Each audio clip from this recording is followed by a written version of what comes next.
I never thought of myself as a photographer. I never liked photography very well.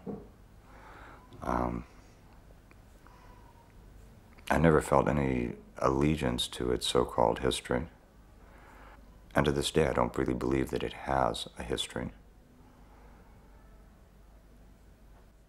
I made photographs because photography was the simplest, most direct way of recording something.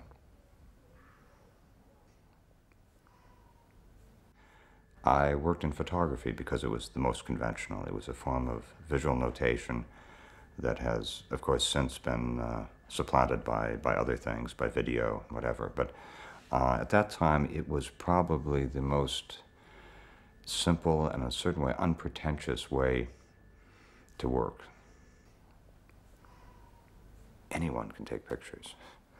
What's difficult is thinking about them, organizing them, trying to use them, montage them in some way so that some meaning can be constructed out of them.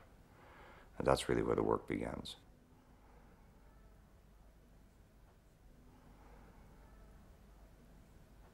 I was born in and was living in the middle of one of the most rapidly urbanizing areas in the world, Southern California in the post-war period. You could watch the changes take place. I mean, it was astonishing what had, and a new world was being born there. Perhaps not a very pleasant world, but one that was simply this new homogenized American environment that was marching across the land and being exported. And it seemed no one wanted to confront this. It was invisible, and it was invisible in the sense it was simply material that people filtered out. People pretended not to see it. I was looking for the things that were most typical, the things that are the most quotidian, everyday, unremarkable, and trying to represent them in a way that was the most quotidian and everyday and unremarkable. And I certainly wanted my work to look like anyone could do it. I didn't want it to have a style. I wanted it to look as mute and as distant, to appear to be as objective as possible. Of course, it's not objective. I tried very hard in this work not to show my point of view. I tried to think of myself as an anthropologist from a different solar system. Someone coming and simply recording the events that transpired in front of their camera. What I was interested in more was the phenomena of the place. Not the thing itself, but the effect of it. The effect of this kind of urbanization, the effect of this kind of living, the effect of this kind of building. What kind of people would come out of this? What kind of new world was being built here? Was it a world people could live in? Really?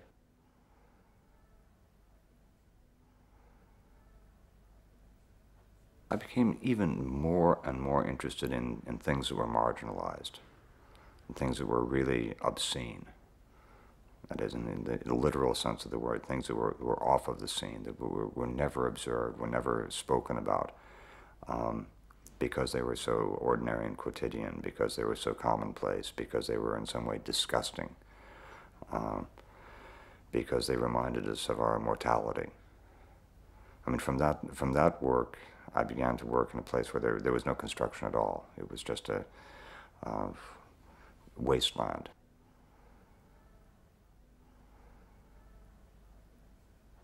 In 1989, I began to think about other ways of working, other possibilities. I became much more responsive to the idea that this work could be social in much more direct ways than it had been in the past. Starting in 1989, I began to make a very small series of scenes of various cities, probably not wholly generic, probably not cities that could be confused with anywhere in the world, but places in European cities that simply contain the idea of city, the generic European city. The generic night pictures have a kind of strange conceptual base. I thought of them in terms of a piece made about 25 years ago by Bruce Nauman. The piece consists of a room, freestanding room, where you enter, and you can hear a very, very faint sound coming from the walls. And as you move close to the wall and you approach, this whispering voice, and it says, "Get out of my room, get out of my room, get out of my room." And I thought of these pieces in very much that way. I wanted to make, these pieces are done in Cibachrome, they're large, they are as seductive as I can make them. They're frighteningly seductive, kitschily seductive. At the same time, I wanted something in the content that was absolutely contrary to that. I wanted these things to have some of the power of seduction and repulsion. There are a number of works where I've simply, not really combined, but joined two views of the city together. There seems to be a relation between these two images. But I like that it raises this question, which I think is a very irritating question. Is there really a relation between these images? Or is the relation completely arbitrary? Are they related only because of proximity? Because they're physically next to each other? Or is there a relation? Or could any two images function that way? Towards the end of the 1980s, I became fascinated by some of the aspects of the emerging electronic technologies. The machine looked like nothing at all. But in fact, these kind of machines, the computers, which are about as interesting looking as refrigerators, in fact, are doing the real work of the world. As I worked with technology, I became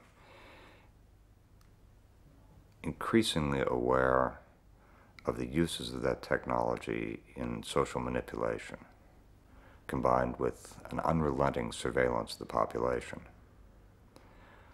In Ronde Denouille, I tried to make a piece that would recreate, metaphorically, some of that experience.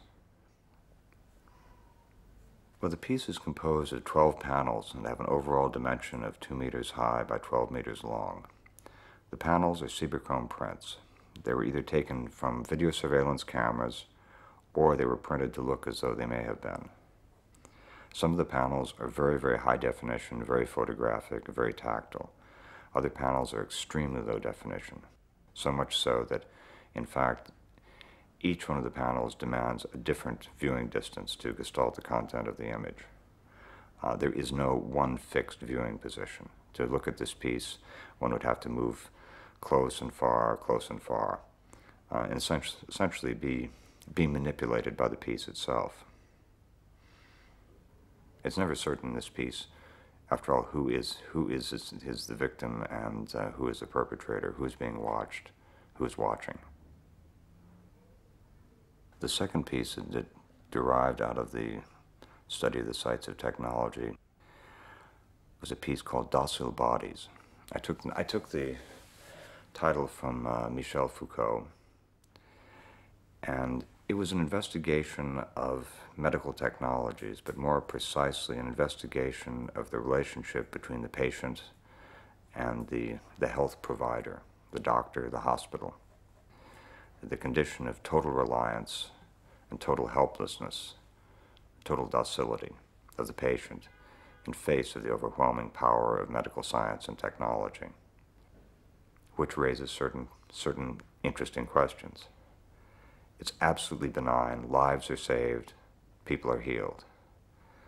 At the same time, it's probably, until we have a way of reading people's minds, it's one of the most intrusive procedures one can imagine. But it's an intrusive procedure with a benign end.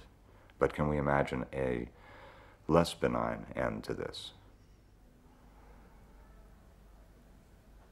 In 1989, I learned that the Newport Harbor Art Museum, the museum in the little city I grew up in, was going to make a bid for world-class status by having a new building built by Renzo Piano.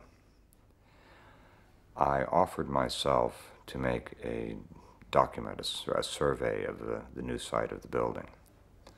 I thought of the history of the city, and I was reminded of a story that my father told me when I was very young, about his involvement in a murder trial, which was at the time the longest murder trial, the longest criminal trial in American history.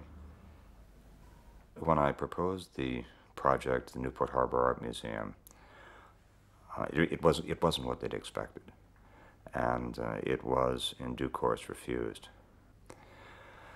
But it wasn't until several years later that I had some opportunity to realize it. It was first realized in an exhibition and book, and then again later as a CD-ROM, which is fine with me. I'm not so terribly interested in, or I'm very pleased with the fact that this project doesn't have a definitive form. The core of it is the narrative. And it's interesting to me to see different ways that that narrative can be treated, and treated as an art object, treated as a journalistic report, treated as a bookwork. Those are various containers that can be used to contain this story. I think the deaths in Newport is interesting, perhaps not uniquely interesting, but interesting in the same sense that Rashomon is interesting. Is that we learn all the facts, we learn from very different points of view. In the end, nothing can be ascertained about this. In this, it's not so very different from the work with technology. I think I spoke about to photograph the sites of technology is to reveal nothing. The more that's seen, the less is revealed. The truth, if there is truth, is unapproachable and unknowable.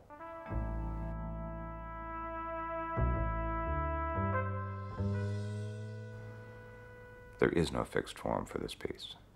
The presentation of the work, the encounter with the viewer, in a sense, creates the work. I don't think that there's any one single reading to my work. I think there are many readings. The readings change as the projects change. I remember a remark that Jean Nouvel made. He said, "You don't give the same answer to different questions."